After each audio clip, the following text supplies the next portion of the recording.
بسم اللہ الرحمن الرحیم۔ نبی کریم نے فرمایا، جو اپنی ماں کی طرف محبت سے دیکھتا ہے اسے مقبول اور مبرور حج کے ثواب ملتا ہے۔ فرمان مصطفیٰ اللہ پاک کو یہ پسند ہے کہ بندہ ہر نوالے اور ہر گھونٹ پر اللہ پاک کا شکر ادا کرے۔ رمضان میں ذکر اللہ کرنے والوں کو بخش دیا جاتا ہے اور اس مہینے میں اللہ سے مانگنے والا محروم نہیں رہتا۔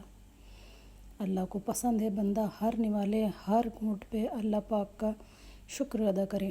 فرمان مصطفیٰ صلی اللہ علیہ وآلہ وسلم ہے، سب سے افضل صدقہ روٹھے ہوئے لوگوں میں صلح کرا دینا ہے۔ روٹھے ہوئے لوگوں میں صلح کرا دینا، نبی کریم فرماتے ہیں، سب سے اچھا افضل صدقہ ہے۔ جس بستی میں اذان کہی جائے اللہ تعالیٰ اپنے عذاب سے اسے امن دیتا ہے۔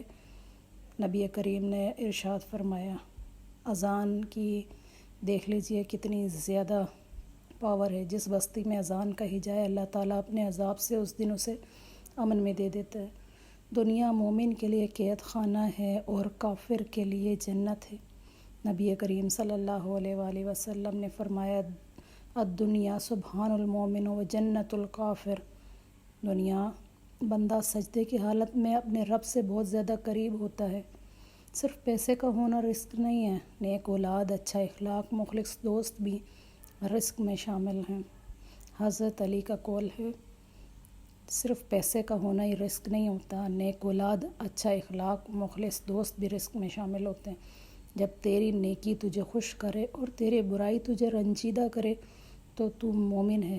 نبی کریم صلی اللہ علیہ وآلہ وسلم نے فرمایا، فخر دو عالم ہمارے پیارے نبی صلی اللہ علیہ وآلہ وسلم۔